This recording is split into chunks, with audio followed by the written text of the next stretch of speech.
ఈరోజు రాష్ట్ర వ్యాప్తంగా పిలుపునిచ్చాం. మాకు సంక్షేమ పథకాలు అమలు చేయాలి.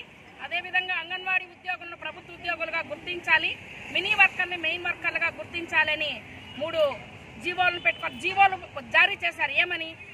గతంలోనే ప్రజా సాధికార సర్వేలో మేము గవర్నమెంట్ ఉద్యోగులుగా మీరు గుర్తించినప్పుడు మాకెందుకు ఈఎస్ఐ బిఎఫ్ సౌకర్యాలు కల్పించడం లేదన్నప్పుడు ఈరోజు మాకెందుకు సంక్షేమ పథకాలు అమలు చేయడం లేదని మేము అడుగుతా ఉన్నాం. ఈరోజు మీరు కానీ జీవో ఇచ్చేశారు. ఏమని? మీరు సంక్షేమ పథకాలకు అర్హులని. ఈరోజు దాన్ని అమలు చేస్తున్నారా? జీవోల్ని కొంగులో తొక్కినట్టే కదా. మీరు ఇచ్చిన జీవోలు మీకే పనిచేయలేదంటే ఇంకెవరికి పనిచేస్తుంది? కాబట్టి ప్రభుత్వం గుర్తించాలి, మా అంగన్వాడీ వర్కర్లు ప్రభుత్వ ఉద్యోగులుగా గుర్తించాలి, సంక్షేమ పథకాలన్నీ అమలు చేయాలి. ఒంటరి మహిళలు ఉన్నారు, విడోలు ఉన్నారు, అదేవిధంగా ఫిజికల్ హ్యాండిక్యాప్ వాళ్ళు ఉన్నారు. మీరు ఇచ్చే 11,000 రూపాయలు జీతం తీసుకొని మేమేం చేయాలి? హెల్పర్లు ఉన్నారు, గ్యాస్ బిల్లులు పడడం లేదు. మీరు గ్యాస్ బిల్లులు మా అంగన్వాడీ కేంద్రాలకు మా పేరు మీద ఇచ్చినప్పుడు మా ఇళ్ళకి రావాల్సిన గ్యాస్ బిల్లులో సబ్సిడీ పడకపోతే మేము ఎలా బతకాలి? ఇళ్లలో జగడాలు ఇలాంటివి కావాల్సి ప్రభుత్వం ఏం చెప్పింది? మేము టెంట్ల దగ్గర 40 రోజులు ధర్నా చేసినప్పుడు మీకు ఖచ్చితంగా మేము ముందుండి మీకు అన్ని సంక్షేమ పథకాలు ఇస్తాము, వేతనాలు పెంచుతాము, ప్రభుత్వ ఉద్యోగులుగా గుర్తిస్తాము అన్నారు. ఈ రోజు వరకు అమలు చేసిన పాపాన లేదు. అదేవిధంగా గుజరాత్లో సుప్రీంకోర్టు తీర్పిచ్చింది, వీళ్ళకి కనీస వేతనాలు 26,000 రూపాయలు అమలు చేయాలని. ఈ రోజు వరకు మన ప్రభుత్వం ముందుంది, 3వ స్థానంలో మన ప్రభుత్వం ఉంది అన్నప్పుడు ఇప్పటి వరకు అమలు చేయలేదు.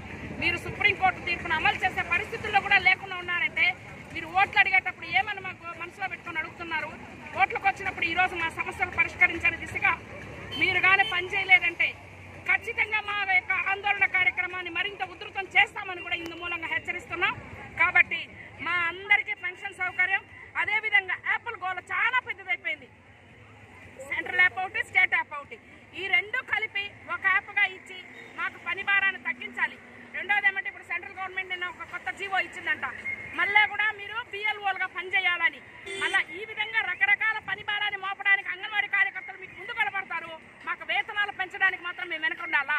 కాబట్టి ప్రభుత్వం ఆలోచించాల్సిన దిశగా ప్రయాణం చేయకపోతే మాత్రం మేము ఎలాంటి పనులు చేయమని మాత్రం ఇందు మూలంగా హెచ్చరిస్తాం. రోజు రాష్ట్ర వ్యాప్తంగా జరుగుతున్న ఈ ధర్నాని ముఖ్య ఉద్దేశం ఏమి అనంటే, సంక్షేమ పథకాలు అంగన్వాడీ వర్కర్లకు ఇవ్వడం లేదు, స్కీమ్ వర్కర్లకు ఇవ్వడం లేదు. కానీ ప్రభుత్వ ఉద్యోగులు అని చెప్పేసి ప్రభుత్వం అంటా ఉంది.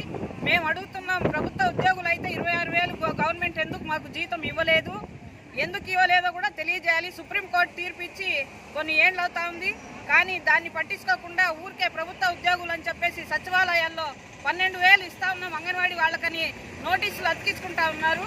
అది వాస్తవమా కాదా అనేది ప్రభుత్వం ఒకసారి గుర్తించాలి. అదేవిధంగా తల్లికి వందనం, అంగన్వాడీ వర్కర్లకి ఏ పిల్లలు ఉన్నా కూడా అంగన్వాడీ వర్కర్లు మీరు ప్రభుత్వ ఉద్యోగులు అనేసి తల్లికి వందనం డబ్బులు పిల్లలకు పడడం లేదు. అదేవిధంగా విడోసు, వికలాంగులు అందరూ ఉన్నారు అంగన్వాడీలో, కానీ ఒక్కరికి కూడా పెన్షన్ రావడం లేదు. మొన్న మాత్రం డైరెక్టర్ గారు ఏమన్నారు, వాయిస్ మెసేజ్ పెట్టారు, మీకు అందరికీ ప్రభుత్వ పథకాలు వర్తిస్తుందని వాయిస్ మెసేజ్ పెట్టారు. ఎక్కడ అమలు అవుతా ఉన్నాయి? కాబట్టి మేము ఈరోజు రాష్ట్ర వ్యాప్తంగా ప్రభుత్వ పథకాలు మాకు రావాలి. అదేవిధంగా మినీ అంగన్వాడీ వర్కర్లకు మెయిన్ చేస్తామని చెప్పేసి పోరాటాలు ఎన్ని చేస్తా ఉన్నా కూడా అద్దు అని చెప్పేసి చెప్తా ఉన్నారు. ఆ జీవో వెంటనే విడుదల చేయాలి. అదేవిధంగా జీతాలు పెంచామని చెప్పేసి మేము ఉన్న టెంట్ కాడ వచ్చి చెప్పి హామీ ఇచ్చిన ప్రభుత్వం ఈరోజు ఎక్కడుందో కూడా తెలియదు. కనీసం సంవత్సర కాలం అవుతా ఉంది, ఇంతవరకు జీతాలు జోలికే పోలేదు ప్రభుత్వము. ఈరోజు 16వ తేదీ ఇంతవరకు అంగన్వాడీ వాళ్ళకి జీతాలు లేవు. కరెంటు బిల్లు 16వ తేదీ వరకు కట్టకపోతే ప్రభుత్వం గమ్మున ఉంటుందా? 3 ఇంతలు కరెంటు బిల్లు ఛార్జీలు పెంచింది, నిత్యావసర వస్తువులు సరుకులు ధరలు పెంచింది, కానీ అంగన్వాడీ వాళ్ళ కళ్ళు కనబడలేదా అని చెప్పేసి మేము ఈరోజు అడుగుతా ఉన్నాము. అంగన్వాడీ వర్కర్లకి ఇచ్చేది 11,500, పక్క రాష్ట్రానికి సమంగా జీతం ఇవ్వాలి, అదేవిధంగా పక్క రాష్ట్రాలకు అదనంగా జీతం ఇస్తామని చెప్పి మా టెంట్ల కాడ వచ్చి వాగ్దానం చేసిన ఈరోజు ఎమ్మెల్యేలు, ఎంపీలు, ముఖ్యమంత్రితో సహా చెప్పిన విషయం ఏమైనారు, మర్చిపోయినారని చెప్పేసి మేము తెలియజేస్తా ఉన్నాము. అదేవిధంగా సంక్షేమ పథకాలు, అదేవిధంగా యాప్లు, ఆయన గోల కావాల్సినంత పని భారాన్ని మోపారు కానీ జీతాలు పెంచలేదు. ఇదే విధంగా ఉంటే మాత్రం మేము ఈ ప్రభుత్వానికి బుద్ధి చెప్పాల్సి వస్తుందని చెప్పేసి తెలియజేస్తాము.